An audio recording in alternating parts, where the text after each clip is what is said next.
En tiempos de demasiadas opiniones, hoy no seguimos modas. Abrimos la Biblia. El pastor Armando Alducín, con la claridad de un siervo probado, nos regresa a Génesis 1:3 para edificar, no confundir. En el siglo XXI, cuando tantos quieren redefinir el hogar, él recuerda que la palabra no requiere añadidos, sino la iluminación del Espíritu. Prepárate para una enseñanza que confronta con amor, sana con verdad y equipa con esperanza. Si tu matrimonio busca dirección, si tus hijos necesitan ejemplo, si tu corazón anhela paz, este mensaje es para ti. Respira, abre tu corazón y tu Biblia. Descubriremos por qué Dios diseñó el matrimonio, cómo guardarlo y cómo volver a empezar. Que Cristo reine hoy en nuestra casa. Bienvenido a Las Bases Espirituales del Matrimonio. Pero gracias a Dios por ellos. Abran su Biblia en el libro del Génesis, capítulo 1 y capítulo 2 y 3, y vamos a poder establecer en esta mañana, en esta primera conferencia, las bases espirituales del matrimonio. Porque vivimos en el siglo XXI, donde el ataque más feroz, sanguinario y cruel de Satanás y sus ángeles caídos y los demonios han sido contra el matrimonio. Cuando en el año 2015, en junio del 2015, de los 9 jueces que forman el Tribunal de Justicia de Estados Unidos de Norteamérica, 5 de estos jueces determinaron, sin hacer ningún consenso, ni tampoco, la democracia fue completamente una burla. De la noche a la mañana, 5 jueces decretaron e institucionalizaron los matrimonios gay, donde un hombre y un hombre se podían casar y una mujer se podían casar. Ustedes no lo van a creer, porque 4 o 5 años antes nadie se hubiera imaginado que el mundo llegara a esta situación. El año pasado, no sé cuántos de ustedes supieron que no solamente ya se institucionalizó esto, sino que se les comenzaron también a ceder derechos de adopción. Cuando la misma psicología o psiquiatría secular, no cristiana, como un gran hombre de Dios, ¿verdad?, que es psicólogo cristiano, el doctor James Dobson, en California, hace 6 años escribió un libro donde él estableció que más del 65-70% de los homosexuales vienen de hogares de matriarcado, donde la mujer truena el chicote, donde la mujer manda, donde el niño que necesita la imagen masculina no existe en ese hogar. Entonces, cuando llegamos a un punto donde siempre ha habido desviaciones sexuales en toda la historia, desde Sodoma y Gomorra, que fueron destruidas por Dios, ¿verdad?, por el capítulo 19 del Génesis, precisamente por desviaciones sexuales. Hace 4 o 5 meses hubo otro grupo en Estados Unidos, escuchen esto para que se den cuenta a qué grado de descomposición social se encuentra la sociedad. Se levantó otro grupo en Estados Unidos para reclamar lo siguiente: hay gente que le gusta un hombre y una mujer, matrimonios heterosexuales, hay unos que le gustan hombre con hombre, mujeres con mujeres, a nosotros nos gustan los niños, los que se llaman o se consideran como pederastas, y formaron un grupo en Estados Unidos y ya existe para demandar sus derechos. Virgen de la Macarena, del Socorro de los Lagos y de la que tú quieras, Jesús, María y José y el burrito que los acompaña. No es posible. Y nos quedamos, es verdad esto, y nos reímos ahorita. Y sin embargo es una realidad. Ahora bien, esto es normal porque bíblicamente, porque en el último libro de la Biblia, en Apocalipsis 12, dice la Biblia que Satanás sabe que le queda poco tiempo. Y precisamente por la brevedad del tiempo que a él le queda, y sabiendo que cuando venga Jesucristo se acabó su reinado, va a tratar con todas las fuerzas del infierno de venirse contra lo que funciona y lo que constituye a una sociedad. El matrimonio es el fundamento, la institución más santa, más sagrada que Dios estableció. Antes que cualquier gobierno, antes que cualquier patriarcado, antes que cualquier sociedad o estado, el matrimonio es el fundamento de las sociedades. Porque del matrimonio sigue la familia. Solamente un hombre y una mujer pueden traer a un niño y a una niña y ya es una familia. Ya no es el matrimonio, ya es una familia. Y estas familias son el fundamento de todas las sociedades de la historia humana. La sociedad está fundada por familias y es lógico que cuando la familia es atacada en la forma en la que está siendo atacada, encontramos ya una sociedad donde a Dios ya le va a quedar como en tiempos del diluvio y Sodoma y Gomorra, no hacer otra cosa más que enviar sus juicios contra esta humanidad. Esto es el síntoma más grande de descomposición social que existe. Cuando la sociedad llega a este punto en el que se comienza a aceptar como normal, donde se celebran bodas ya hace un mes, ya en Australia se autorizó también el matrimonio gay para ser legalizado. Y cuando la sociedad ya comienza a perder la brújula completamente, donde somos nosotros los que vamos ahora a redefinir qué es el matrimonio, es cuando hemos llegado a la locura, a la irracionalidad total, a la degradación, a la perversión más grande a la que podamos llegar. Porque entonces ya no hay ningún futuro para ninguna sociedad, ni para ninguna familia, ni para ningún matrimonio. Entonces no nos extrañe tsunamis, incendios, terremotos, tornados, ciclones, etcétera, etcétera. ¿Y dónde está Dios? ¿Y por qué permite Dios estas cosas? Espérame tantito, tú te atreves a ese Dios santo y justo que creó los cielos y la tierra, pedirle cuentas cuando el pecado es de nosotros, cuando somos nosotros los que hemos iniciado esta descomposición ya desde hace muchos años. Dios es un Dios santo y Él tiene forzosamente que castigar el pecado. Y para no castigarte a ti ni para castigarme a mí, mandó a su Hijo a morir en una cruz, para que su Hijo recibiera la ira y el castigo que tú y yo merecíamos.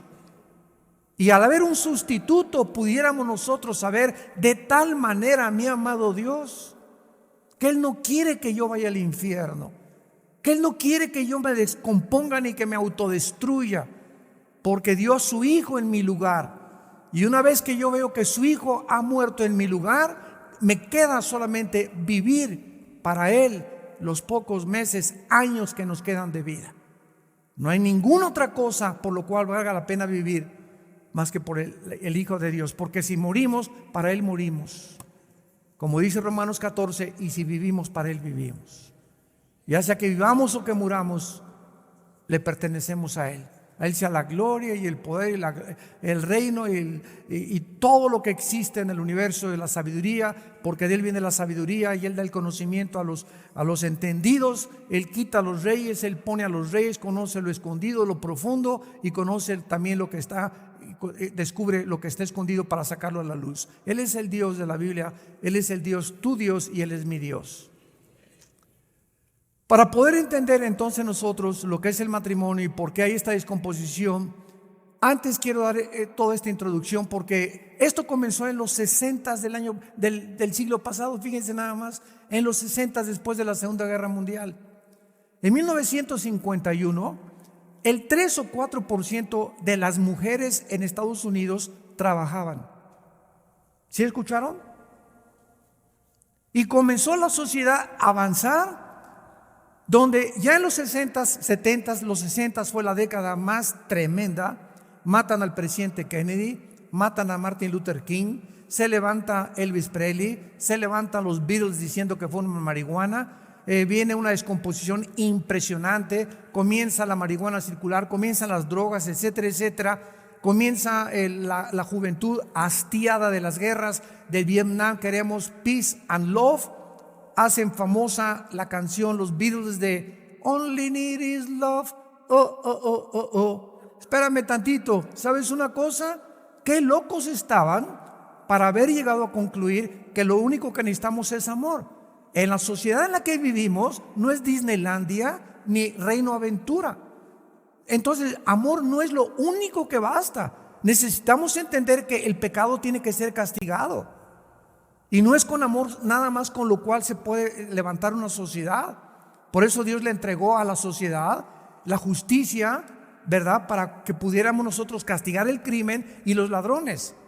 Imagínate que yo vaya por una calle en Nueva York y vea a 4 personas violando a una niña y les diga, peace and love, Jesus loves you.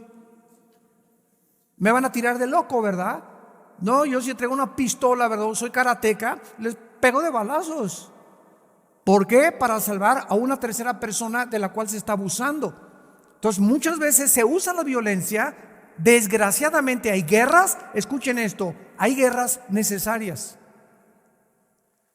Esas manifestaciones por la paz en las calles, no a la guerra, espérame tantito, ¿qué hubiera pasado si los Estados Unidos, Inglaterra y Rusia no se unen en 1942-43 para acabar con el nazismo? ¿Qué hubiera pasado?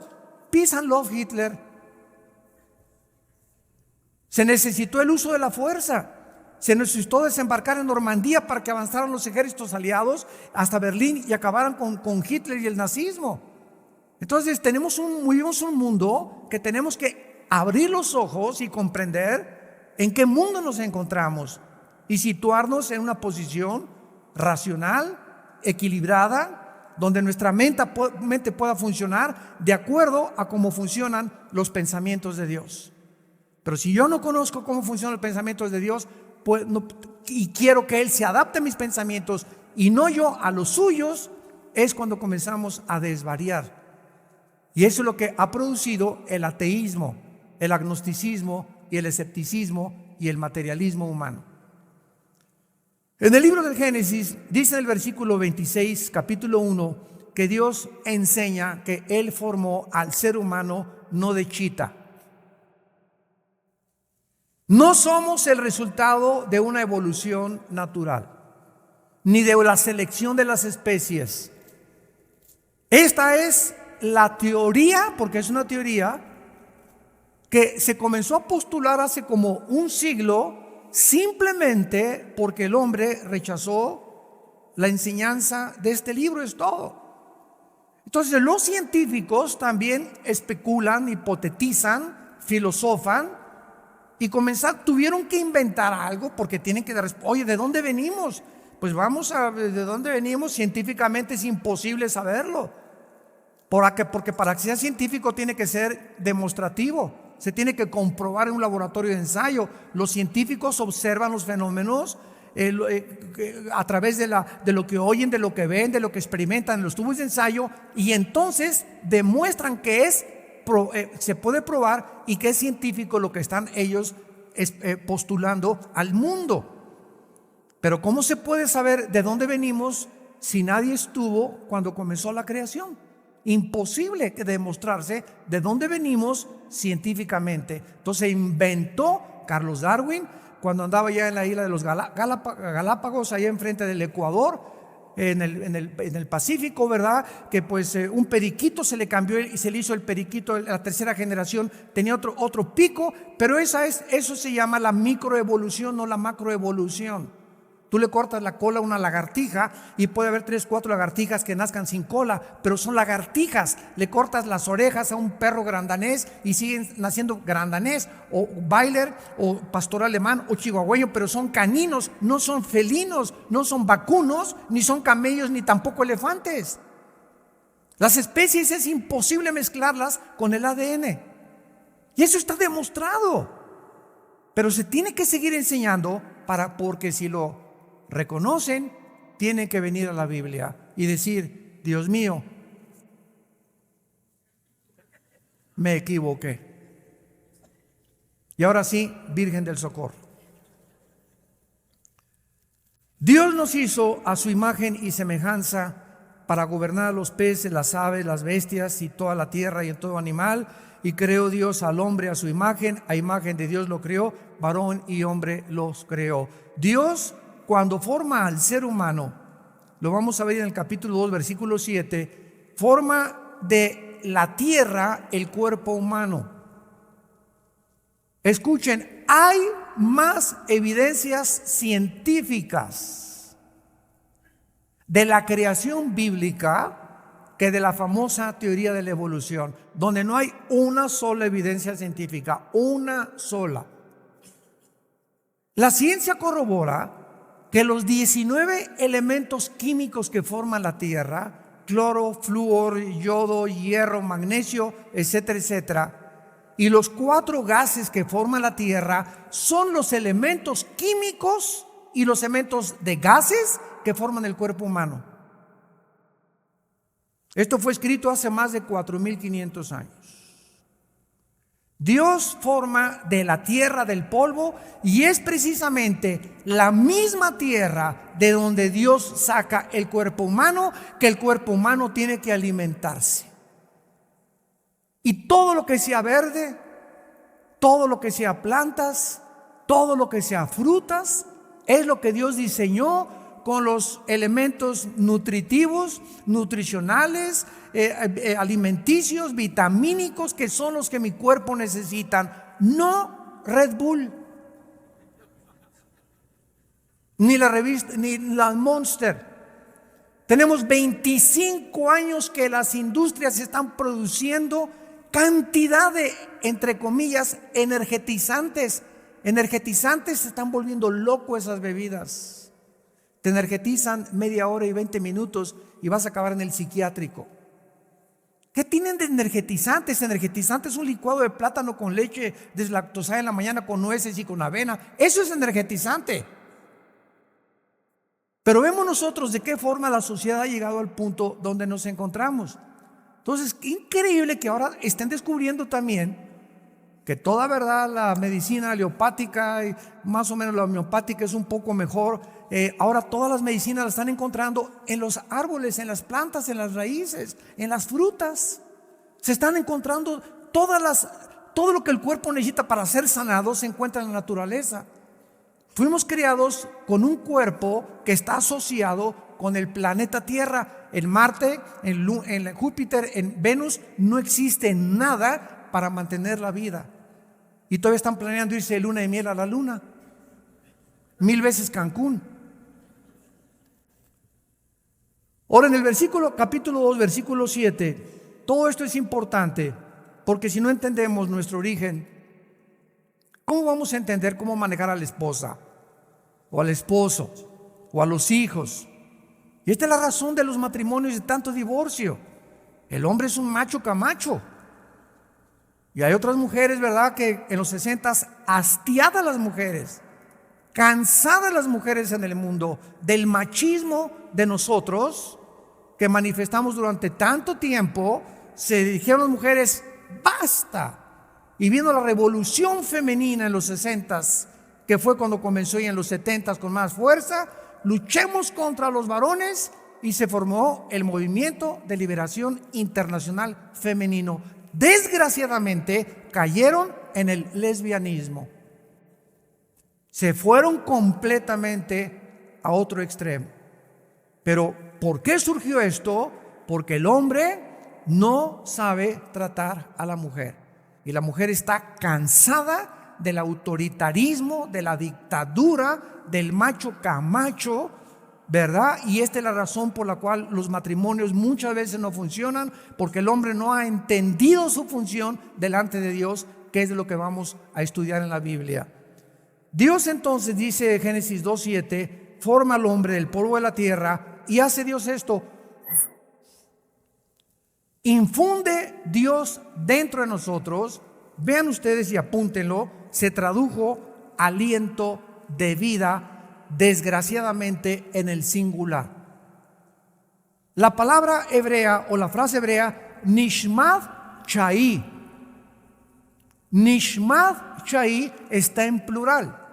Entonces Dios infunde dos tipos de vida dentro del ser humano, porque somos espíritu. Tenemos un alma y vivimos dentro de un cuerpo. Apúntalo. Somos espíritu. Tenemos un alma y vivimos dentro de un cuerpo. El espíritu es la parte inmaterial del ser humano a través de la cual conocemos, adoramos y servimos a Dios. Apúntalo por el amor de Dios. El espíritu es la parte inmaterial a través de la cual conocemos, adoramos y servimos a Dios, porque Dios, dice Juan 4:24, es espíritu. Dios es espíritu. El alma es la mente, la voluntad, los sentimientos o el intelecto. Es lo que nos pone en contacto con el mundo que nos rodea. De ahí los filósofos griegos llegaron a esta conclusión: pienso, luego existo, existo, luego vivo, vivo, tiene que haber una causa, esta causa es imposible que esté dentro de mí, yo no dictaminé cuándo nacer ni tampoco sé cuándo voy a morir, esta causa trasciende mi humanidad, llamémosle Dios, o como decía Freud, lo desconocido, o como dice la Guerra de las Galaxias, la fuerza. Y el ser humano ha tratado, ¿verdad?, de poder buscar esa fuerza trascendental espiritual, que sabemos que no somos los únicos aquí en la tierra, que hay algo que trasciende, pero no saben a qué a Dios adorar. Y como el ser humano no sabe quién es Dios ni cómo es Dios, agarra un tronco de un árbol y le comienza a cortar con un hacha y le comienza a dar forma de un santo o con yeso, y después de lo que nosotros hicimos nos hincamos a adorar obra de nuestras manos. Esto es lo que se llama en la Biblia la idolatría. Adoramos obras que nosotros mismos inventamos, porque necesitamos adorar algo. Dice Eclesiastés 3, versículo 11, Dios puso la eternidad. Cuando Dios sopla entre nosotros, sopló la eternidad. Somos seres eternos, criaturas eternas. Y esta es la razón por la cual anhelamos justicia y amor y paz, y que se acabe ya todo esto y que se acaben las guerras. Y cuando, Dios mío, se acaba todo esto, y anhelamos que ya venga algo y esperamos que el próximo candidato del PRI lo arregle, o que del PAN, o que del PRD, o que los demócratas republicanos, y nunca jamás ningún gobierno, ni comunista, nazista, fascista, democrático, monárquico, ningún gobierno podrá nunca traer la paz y la justicia a ninguna nación, nunca. ¿Por qué? Porque somos seres imperfectos, somos una raza caída, que no tenemos la capacidad de resolver problemas que trascienden nuestra capacidad de poder resolverlos. Somos limitados, necesitamos a Dios. Y por eso el mundo ha llegado donde ha llegado, porque le hemos dicho a Dios: no queremos ser gobernados, déjanos gobernarnos a nosotros, déjame resolver mi matrimonio, déjame educar a mí, a mis hijos, déjame manejar mi negocio, déjame. Y Dios no se mete. Dios es un caballero y te deja que hagas lo que te dé la gana. Y hasta que lleguemos y toquemos fondo, muchos claman a Dios y le piden perdón. Muy bien. Entonces somos seres criados a la imagen y semejanza de Dios, con un espíritu y con un alma, viviendo dentro de un cuerpo. El ser humano, dice la Biblia en el capítulo 2, versículo 9 en adelante, que Dios coloca, o sea, escuchen esto, Dios no hizo nacer a Adán y Eva en el huerto del Edén?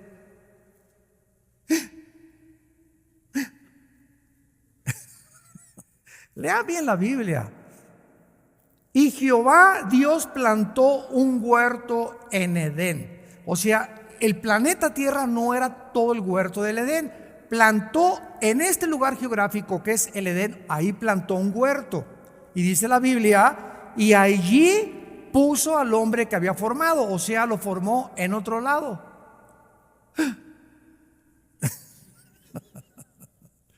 Esto es muy interesante, como lo vamos a ver más adelante. Entonces, ya que forma al hombre, lo coloca en el huerto del Edén, o sea, hace al hombre, hace el huerto y coloca al hombre en el huerto del Edén. Y Jehová ahí en ese huerto hace nacer árboles, ¿verdad?, para comer, de la vida, y el árbol de la ciencia, del bien y del mal, etcétera, etcétera. Y dice el versículo 15, tomó pues Jehová Dios al hombre, lo puso otra vez, por segunda vez, lo coloca en ese lugar precioso que es el paraíso o el Edén, para que lo labrara y lo guardara. Pero que lo guardara ¿de quién? ¿Ya Eva había nacido? Esto es muy importante, porque hay una teología que enseña que el liderazgo del varón nació después del pecado. Y lo que quiero demostrar es lo siguiente, para no equivocar los términos: el liderazgo del varón, Dios lo puso desde el principio de la creación. Aquí Eva no había nacido, y aquí a Dios ponía ya al varón sin que la mujer hubiera nacido, a que él proveyera y trabajara, él trabajara en el huerto. Jamás le dijo Dios a Eva que trabajara, ni que labrara el huerto. Y que lo cuidara ¿de quién? Muy bien. La Biblia nos muestra que antes de nosotros, antes de los 6 días de la creación, existía ya, Ezequiel 28, Isaías 14, un mundo invisible de ángeles, querubines y serafines, que son diferentes rangos angelicales que existen.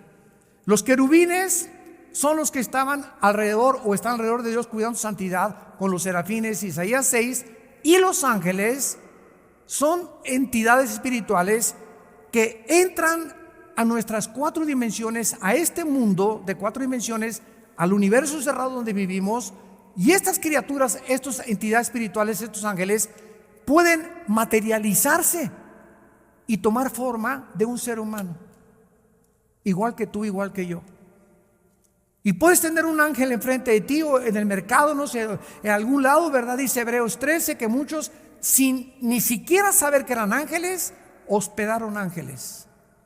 ¿Cuánta gente que tú hospedas en tu casa por caridad o misericordia era una prueba que Dios te mandaba a tu casa para ver tu generosidad y tu misericordia con la gente? ¿O cuánta gente ayudamos en la calle que eran ángeles tal vez que Dios ha mandado para probar nuestra misericordia y nuestra caridad? Entonces, estas criaturas se pueden materializar, pero la tercera parte de ellos se rebelaron contra Dios antes que el hombre fuera creado en la tierra.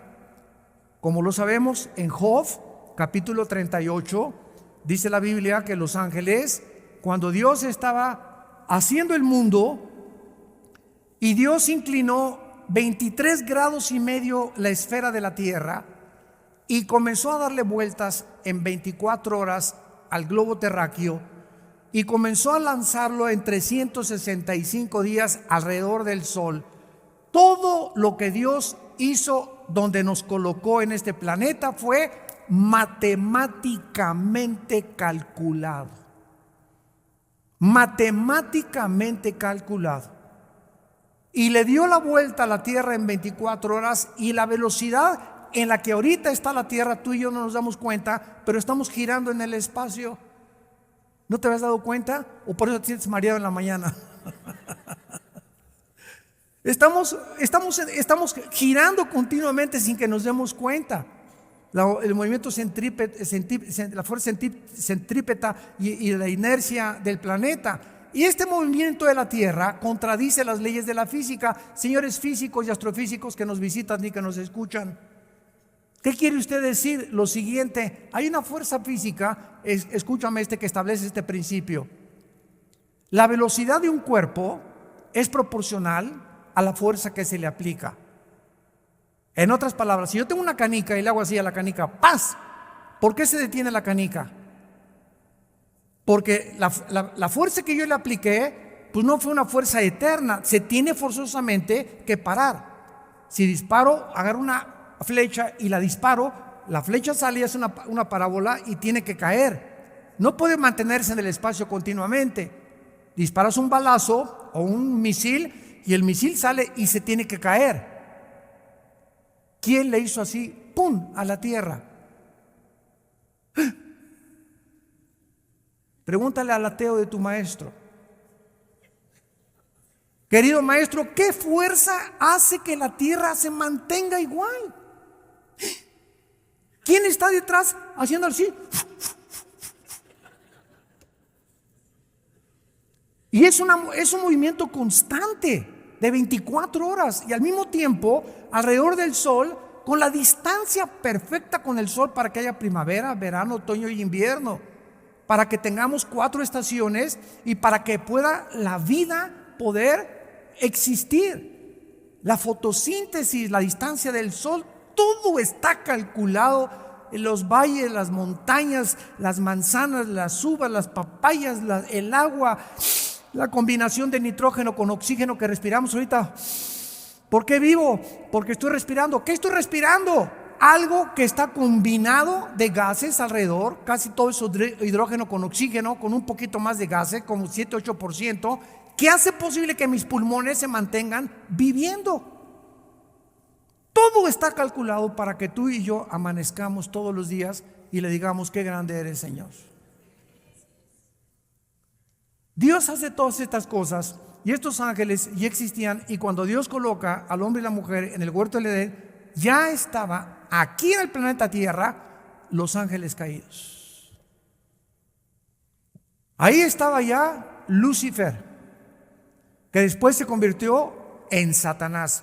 Cuando tú le dices a una persona, licenciado Carlos Ramírez, el título de licenciado no es como se llama esa persona, es un título solamente de un oficio que él tiene, una carrera profesional. Su nombre es Carlos Ramírez. Y cuando nosotros decimos Satanás, ese no es su nombre. Satanás significa, apúntalo, el adversario. Viene de Satán, del hebreo, o enemigo. Y la palabra diablo tampoco existía. La palabra diablo significa acusador, el que acusa, el que calumnia. Entonces son títulos de él. Su nombre es Lucifer. Y se le llama en Isaías la estrella de la mañana, o Luzbel también.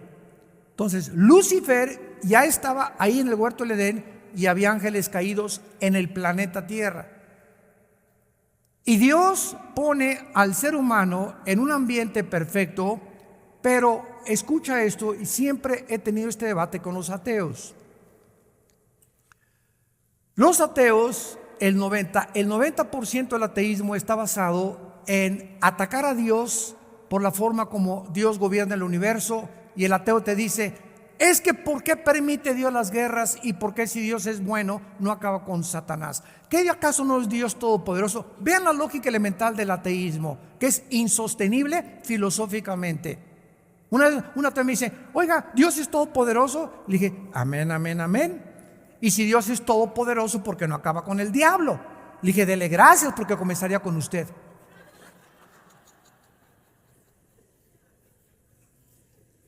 Claro que va a acabar con la maldad.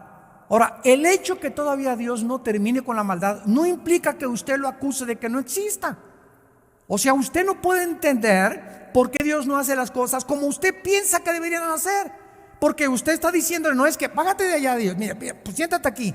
Ya, si yo fuera tu Dios, yo no permitiría esto, ni esto, ni esto, ni esto. Y esto fue lo que pasó en el libro de Job. ¿Quién oscurece la sabiduría? Hablando, decimos en México, idioteces, marihuanadas. Se ponen a hablar tantas tonterías. Una vez Agustín de Hipona, un gran pensador, estableció y postuló esto que siempre me encanta. Cuando Dios creó el universo, tuvo 3 opciones. Número 1, no crear nada. ¿ok? No crear nada. El Padre, el Hijo, el Espíritu Santo no necesitan a nada ni a nadie. Y pudieron haber existido por los seculorum. Número 2, Dios pudo haber creado un universo donde no hubiera mal, donde no existiera la maldad, como en el universo que vivimos, ¿correcto?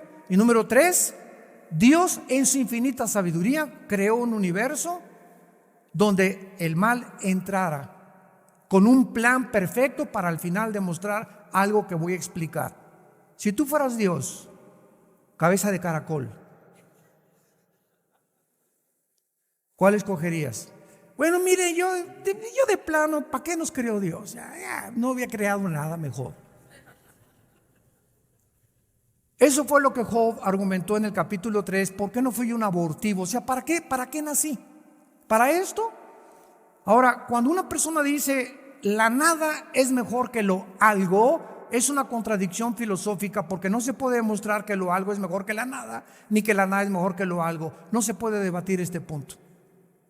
Número 2, no, yo si hubiera sido Dios, no hubiera permitido entonces que hubiera maldad, palomitas, dulce, Disneylandia, etcétera, etcétera, nada de mal, ni lloras, ni enfermedades, ni nada, ¿ok? Hubiera sido un universo de robots.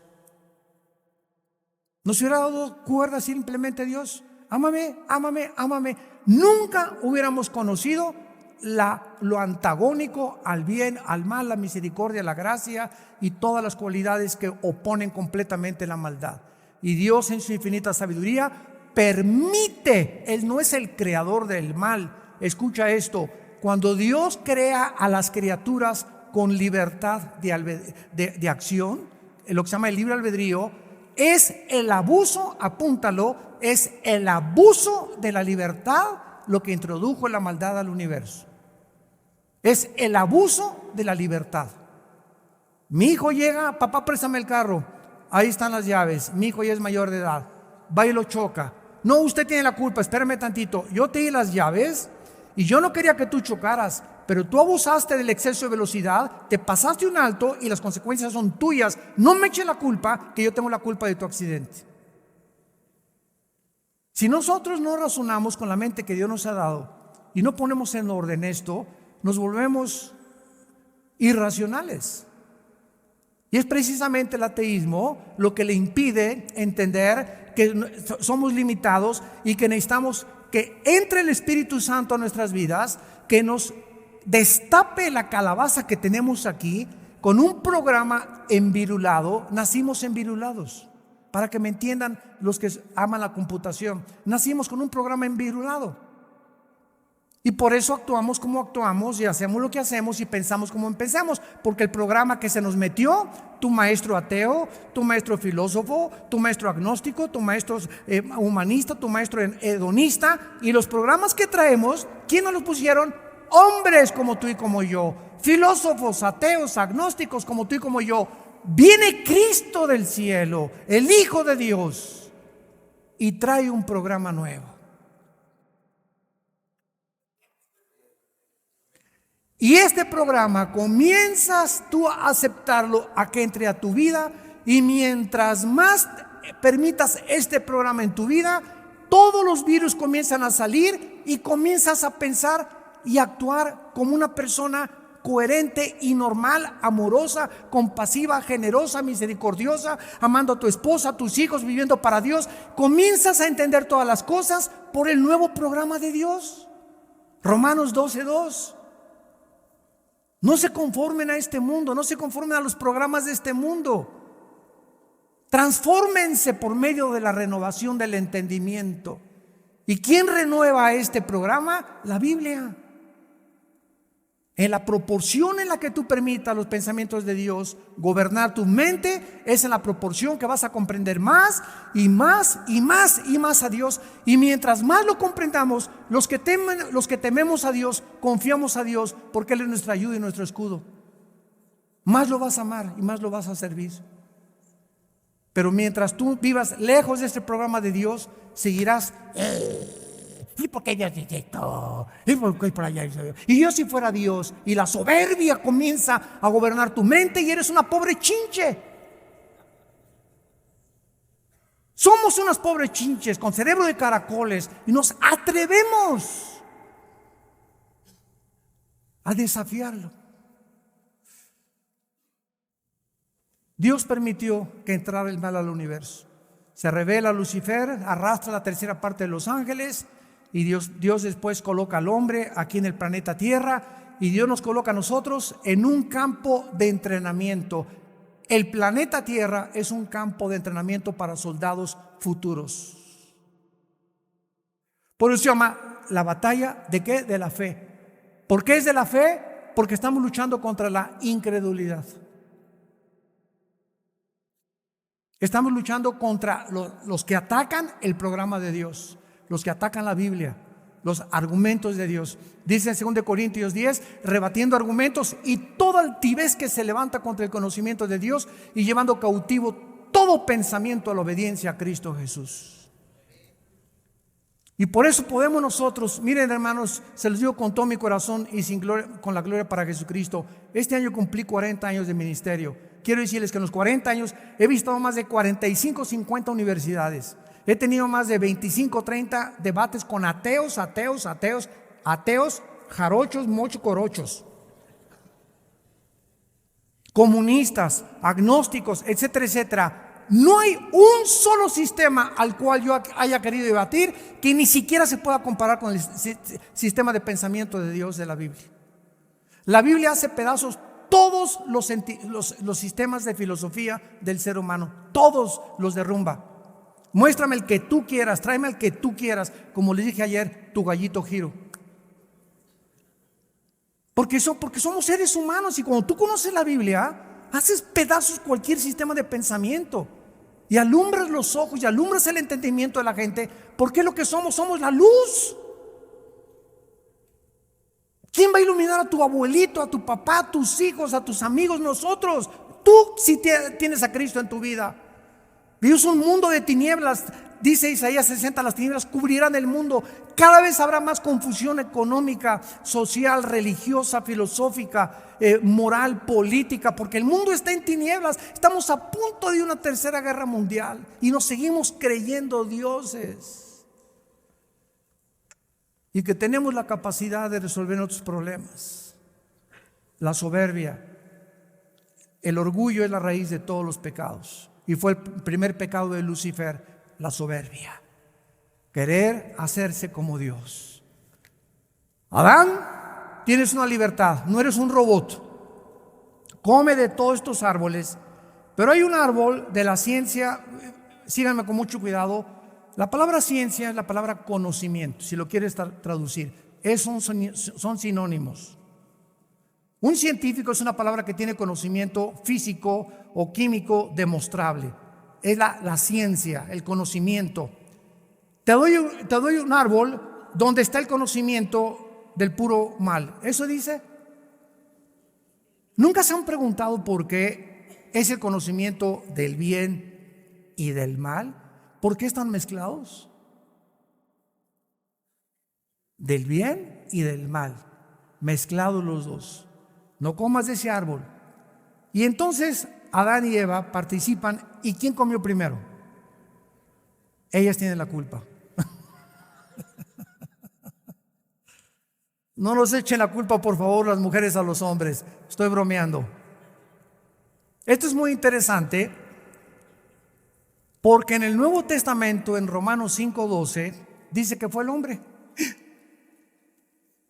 El pecado entró al mundo por un hombre masculino y por el pecado la muerte, y la muerte pasó. Ahí está, hace 2000 años Pablo usa una palabra ya hablando de una transmisión de herencia. El pecado se transmitió, el pecado pasó a todos los hombres. Hay algo que en los genes traemos los hombres desde antes que descubriera en 1860 las leyes de la herencia. Ya Pablo decía, el pecado se transmitió a todos los hombres por cuanto todos pecamos.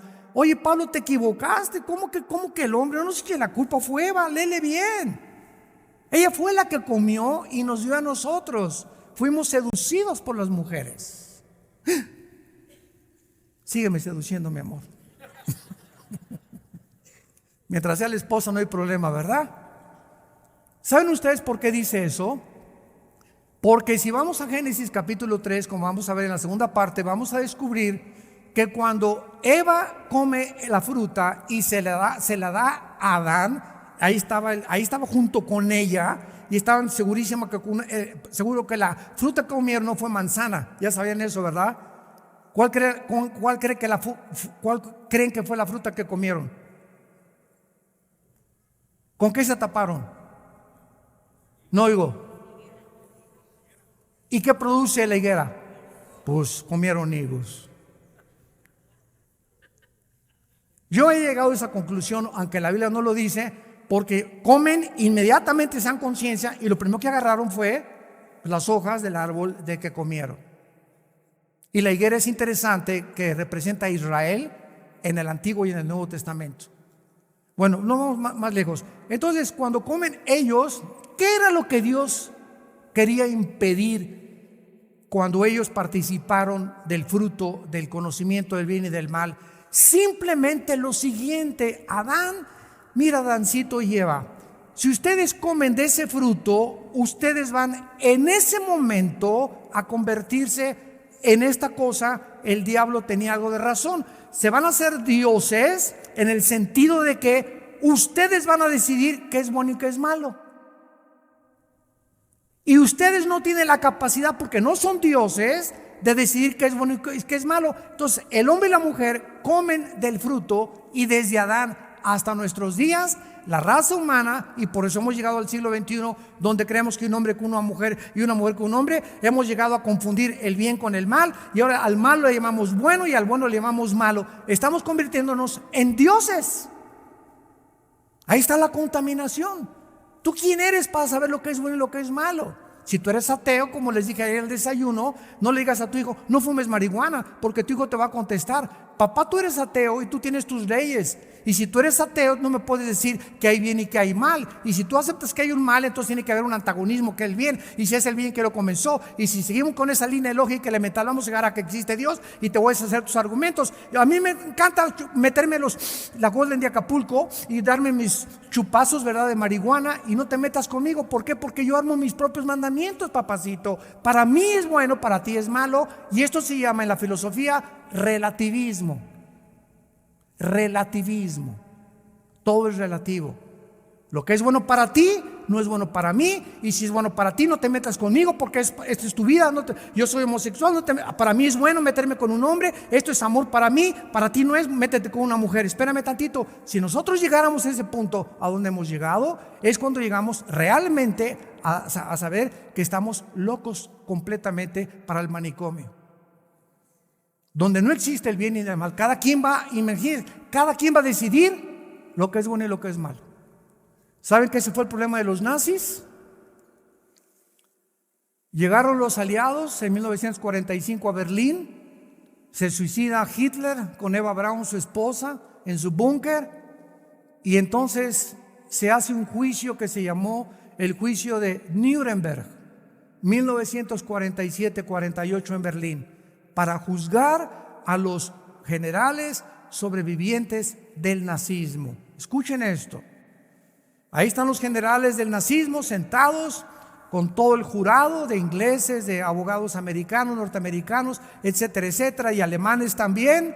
Y se para uno de los generales nazis y dicen: lo que hicimos nosotros no se llamaba robo, se llamaba expropiar. Se oye más bonito, ¿verdad? Lo que hicimos nosotros no fue matar, fue eliminar por causa del partido. O sea, barnizaron el pecado. Se oye más bonito expropiar que robar, ¿verdad? Se oye más bonito, o sea, el comunismo es un robo descarado. Yo fui comunista 4 años y pertenecía al Partido Comunista en México. ¿Y saben ustedes lo que es el comunismo? Es un robo descarado. Dame para acá y te quito lo que tienes para dárselo a otra persona. Espérame, el momento que tú me quitas algo que es mío, me estás robando. Es un robo justificado.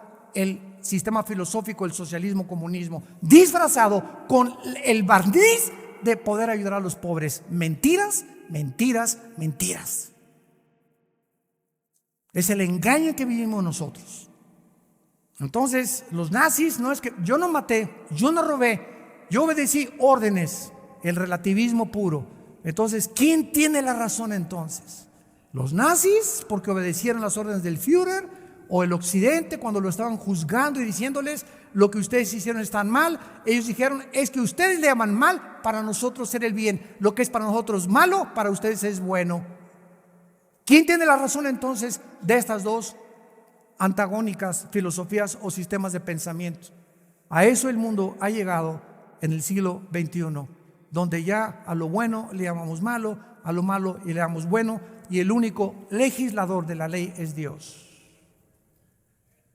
Por ignorar los mandamientos de Dios, el mundo se encuentra como se encuentra, cada quien siguiendo lo que cree que es bueno ante sus ojos. Y terminamos aquí en Génesis, cuando Dios trae a todos los animales. Y imaginemos a Adán, ¿no? Ya está cuidando ahí el huerto. ¿De qué lo está cuidando? Porque había un potencial pinochetazo. O sea, ahí en el mundo había ángeles caídos y ya Satanás estaba presente en el huerto del Edén. Entonces Dios le dijo a Adán, cuida el huerto del Edén, y no lo cuidó. Porque si hubiera cuidado la higuera donde se fue Eva. Entonces Dios le dice a Adán, ¿verdad? Cuídalo porque ya había un potencial. Es como en Ezequiel 28. ¿Saben a ustedes que a Lucifer se le llama el querubín protector? En Ezequiel 28, ¿saben por qué? Yo me preguntaba cuando estudiaba la teología de los ángeles, protector, pero si no había mal, Señor.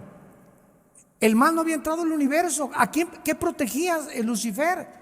Y él era el sumo sacerdote allá en el santuario de Dios. El santuario de Dios siempre ha existido, porque había el potencial en los ángeles de la rebelión. Entonces ya Lucifer era encargado precisamente de que esta rebelión no se fuera a propagar, y él mismo es el causante de esa rebelión. ¿Saben qué principio podemos sacar de aquí? No importa lo cerca que vivamos de Dios, siempre tendremos el peligro de alejarnos de Él y de traicionarlo cuando nos alejamos de Él. No ha habido persona más cercana a Dios que Lucifer, y fue la persona que más daño le hizo a Dios. Entonces no nos garantiza el vivir cerca de Dios, si no nos mantenemos cerca de Dios, que podamos algún día volvernos en enemigos de la cruz. Judas desayunó, Judas comió, Judas viajó, Judas cenó y Judas durmió 3 años y medio con Jesucristo y se convirtió en el traidor. Y así habrá cantidad de personas en las iglesias en el mundo entero. Hoy el hermano tenía 5 años con nosotros y tenía 10 con nosotros y oyó mensajes, fue a los estudios bíblicos, y de repente escuchas que ahora son enemigos de la cruz, enemigos de Cristo, enemigos de los cristianos, enemigos de las iglesias. No nos garantiza entonces, porque el que piensa que está firme, mire que no caiga. ¿Y qué creen que hace Dios cuando trae a Eva? Pone a dormir al flojo de Adán. Dije Adán, no Alán, ¿eh?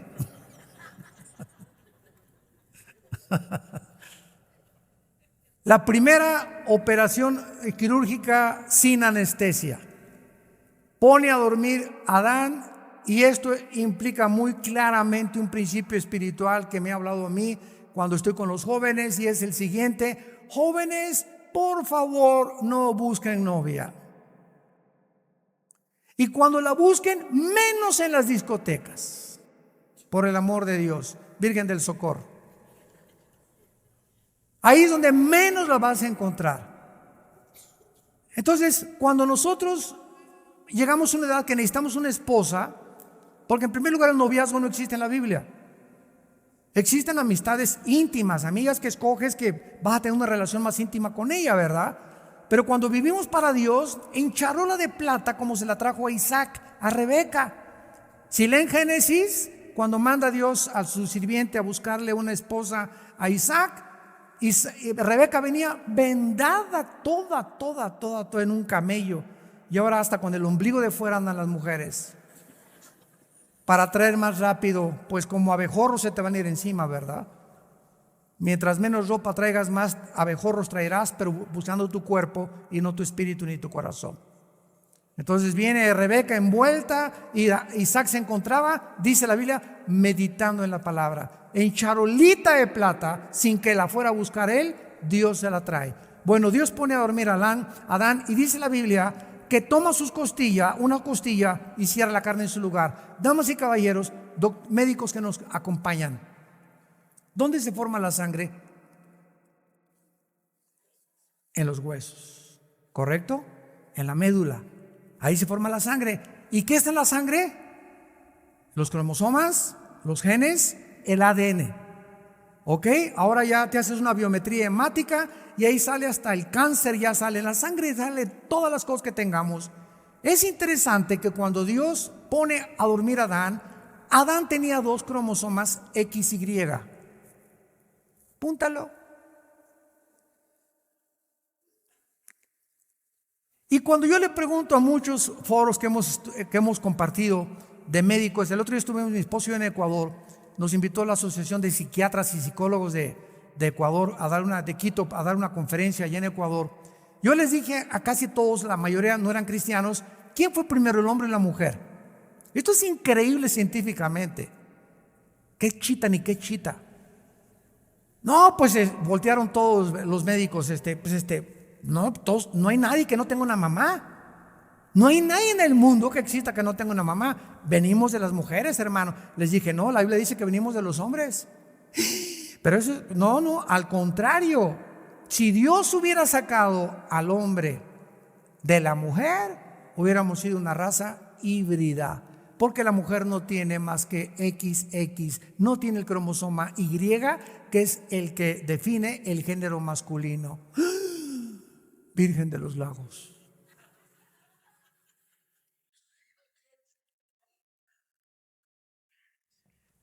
Es increíble que Moisés haya podido decir que del hombre saca Dios a la mujer, para que teniendo el hombre el cromosoma XY, pudiera la mujer tener el doble X. Lo único que hace Dios, ¿verdad?, es tomar el cromosoma X y ponérselo a la mujer, y es precisamente de una costilla, de un hueso, donde pasaron más de 5,000 años y se descubrió en la medicina que la sangre se forma en la médula de los huesos, que la Biblia tenía razón otra vez. Increíble. A ver, busca estas evidencias en el Corán, en el Tripitaka, en el Calimán.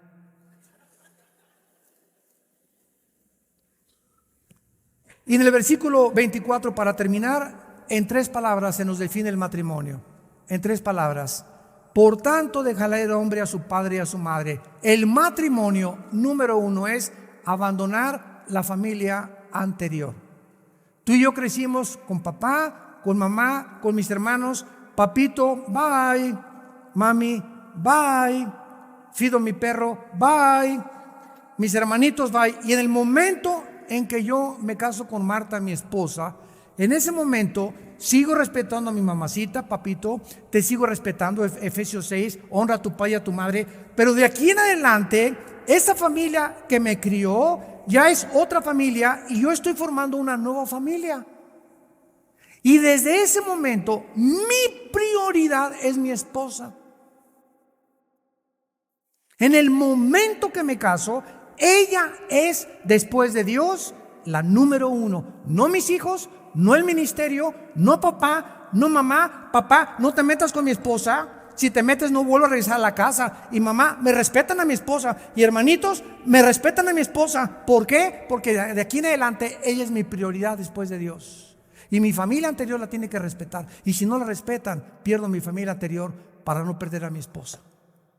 ¿Me siguieron con mucho cuidado? Este es el plan divino de Dios.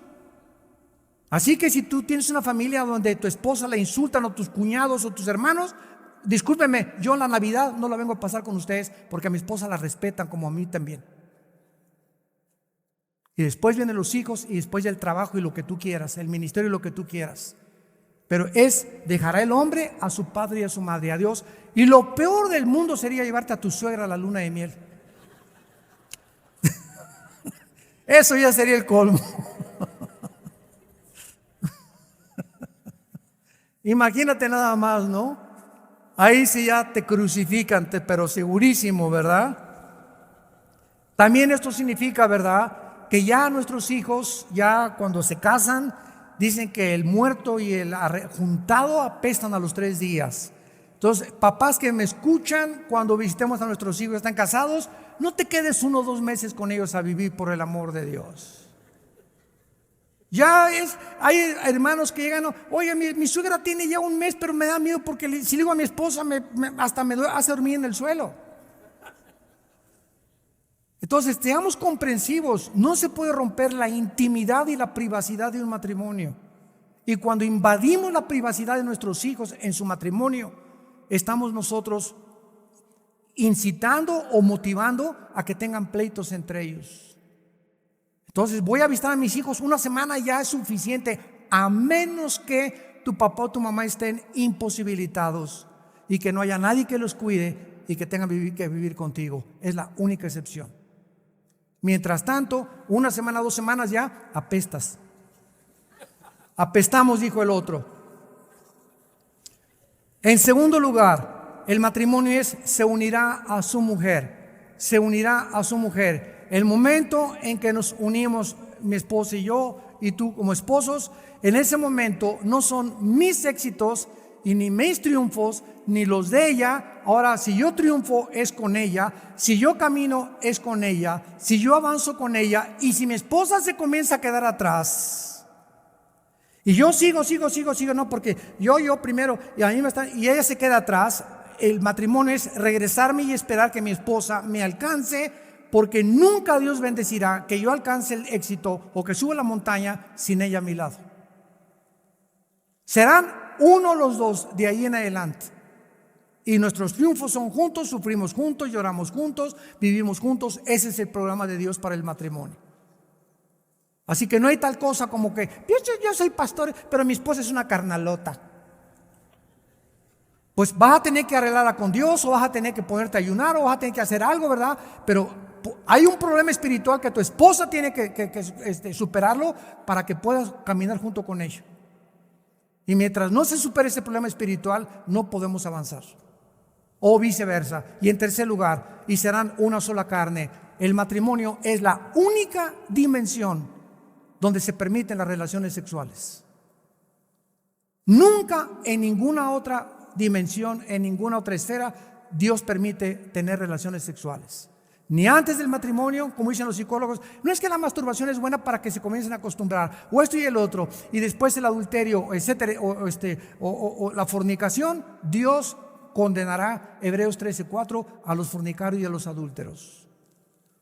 Proverbios 6:32, el que comete adulterio es falto de entendimiento, corrompe su alma el que tal hace, heridas y vergüenza hallará. El adulterio marca, hiere, lastima la sensibilidad de una mujer. Y hay hermanos que llegan, es que mi esposa, pues sí, yo cometí adulterio hace como 1 año, pero ahorita no quiere nada de nada. ¿Sabes una cosa? ¿Cuántos años o meses crees que tu esposa va a sanar de tus adulterios? ¿Cuántos meses o años van a pasar? Déjala que sane. Ahora te aguantas, hay una cosecha que tienes que recoger. Ya te perdonó Dios, pero vas a recoger las consecuencias. Y son gravísimas las consecuencias del adulterio. Y así acabó el Antiguo Testamento con Malaquías capítulo 2. Llorarás y me dirás, Señor, ¿por qué si te diezmo y vengo a la iglesia? Porque has sido desleal con la mujer de tu juventud, la mujer del pacto de tu Dios. Ese primer pacto que Dios estableció, el pacto del matrimonio. Padre, te damos gracias por tu palabra en esta mañana. Te damos gracias, Señor, porque solo tú puedes abrir nuestro entendimiento, porque tuya es la sabiduría. Tuyo es el conocimiento, tuyo es el poder. Gracias por habernos dejado tus leyes, porque nos amas a tal grado que diste tu vida en una cruz en nuestro lugar. Gracias, Señor, porque el pecado siempre será la causa de la tristeza, la traición, la amargura, el rencor, el odio. Porque sin santidad es imposible ser feliz. La felicidad se encuentra en la santidad, en caminar con Dios, en ser uno con Dios, en creerle a Dios sus mandamientos, en vivir para Él. El matrimonio es el gimnasio de Dios. Ahí somos entrenados el uno y el otro en nuestra paciencia, nuestro carácter, nuestro amor, fidelidad, nuestra comprensión. Ahí demostramos cuánto amamos a Dios, en la forma que amamos a nuestro prójimo. Y el prójimo más cerca es nuestra esposa, tu esposo. Gracias, Señor, por tu palabra. Y yo te pido en esta mañana que cualquier persona que aún no te conozca, le entregue su vida en este momento a Jesucristo. Y ahí desde tu lugar, si alguna persona en esta mañana aún no tienes a Cristo, o no estás seguro de tu salvación, aun cuando has oído mucho de Él tal vez en alguna iglesia, pero no te has decidido entregarle, dile ahí desde tu lugar: Señor mío y Dios mío, te pido perdón por mis pecados. Creo que en esa cruz tu sangre fue la solución, la medicina que tú proveíste para que yo pudiera ser sanado del virus que heredé de mis pecados. Señor Jesús, te pido que entres a mi corazón, porque creo que en esa cruz pagaste con tu vida por mí y que a los 3 días resucitaste de los muertos.